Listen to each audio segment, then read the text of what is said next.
kapaglaom. Maayong buntag kaniyong tanan og happy midweek. Ang atong hilusgutan karong Abril 10 giuluhan og nagadahom og gamay kaayo. Ang atong teksto makita sa Mateo 9:29. Sumala sa inyong pagsalig, mao ang mahimo lang kaninyo. Kapaglaom, ang pagtuo maay paagi sa pakigdugtong tali sa tawhanong kaluyahon ug langit nung gahom. Kinahanglan maningkamot kita ng atong pagtuo magmaligon. Sa nagkadagsang ang mga kadautan karon, kinahanglan nga bisan og usa ka gutlo ang atong pagtuo dili maibsan, ug ang atong gugma sa Dios dili maluya, ug ang atong pagsalig mudako sa siguro niya nga saad, kay basin ang kusog nga bakyo sa pagsulay magadaldal kanato palayo sa matuod nga patukuran. Aduna kitay dako nga buluhaton ug nagkinahanglan kita og dakong pagtuo.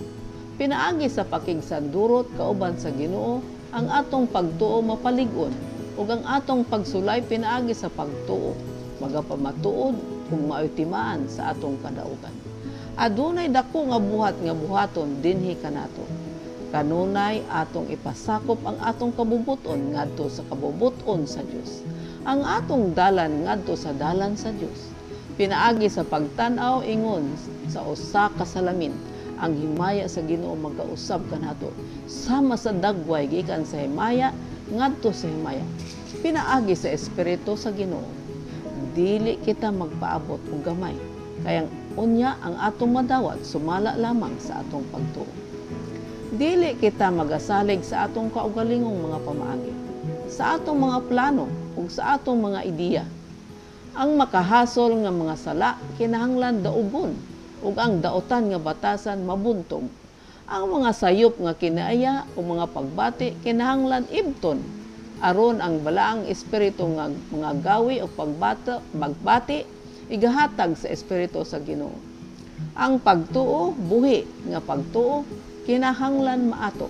Ang pagtuo nga nagabuhat pinaagi sa gugma ug nagaputli sa kalag. Kinahanglan tun-an nato nga dad-on ang tanang butang ngadto sa Ginoo uban sa kayano ug mainiton nga pagtuo. Ang pinakadako nga lulan nga atong pas-anon ining kalibutan mao ang atong kaugalingon. Gawas kung kita magatuon sa tulunghaan ni Kristo aron mahimong malumo og pagpaubos, dili nato mabatunan ang bililhong mga kahigayunan ug mga katungod aron mahimo natong mailhad si Kristo.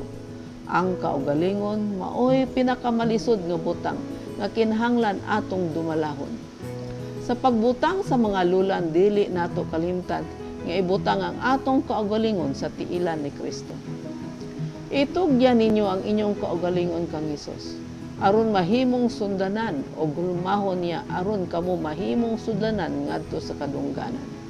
Ang inyong mga tentasyon, ang inyong mga ideya, ang inyong mga pagbati kinahanglan ibutang sa tiilan sa cross. Unya, maandam ang inyong kalag sa pagpaminaw sa mga pulong sa balaang panghimangno. Si Jesus maghatag kaninyo og ilimnon nga tubig nga nagailig gikan sa suba sa Dios.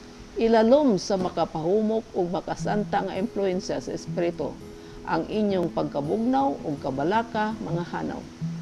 Si Kristo maanaa kaninyo ingon nga atabay sa tubig nga nagatubod ngadto sa kinabuhing dayon. Kapaglaom, kinahanglan ang atong lig-udon ang atong pagtuo. Ang mga kadautan nagadagsa karon ug kinahanglan nga ang atong pagtuo dili mahuyang. Musalig kita sa siguro nga saad sa Dios. Kita nagahandom og gamay ra kaayo sa tubag sa atong pag-ampo. Busa gamay ra pod ang atong madawat. Atong tun-an sa paghatag sa tanan sa atong Dios uban sa kayano ug mainiton nga pagtuo. Ang atong dakong lulan nga gipas-an maong atong kaugalingon. Kining kaugalingon mo ay pinakamalisod nga dumalahan. Busa ang atong angayng buhaton mo ang pagtugyan sa Dios sa atong kaugalingon kaniya ug unya maandam kita sa pagpaminaw sa iyang pulong ug pahimangno. Mag-ampo kita. Diyos ug mahigugmaon namong Aman sa langit, tabangi kami nga sa among paningkamot nga mapaligon ang among pagtuo, dili kami mangayo og naghandom sa gamay ra, kun dili dako nga pagtuo, kay aduna kami buluhaton alang sa imong gingharian nga nagkinahanglan og dakong pagtuo. Kuha sa among mga pagsalig sa among kaugalingon ug pulihi kini sa mga grasya nga among mabuntog. Ang mga pagsulay nga nagalinla kanamo ug magadaldal kanamo sa kalaglagan. Among ginhalad ang among kaugalingon karon kanimo ug nagaampo kami nga imo kaming dawaton ug pulihan sa dakong pagsalig kanimo. Sa ngalan ni Jesus. Amen.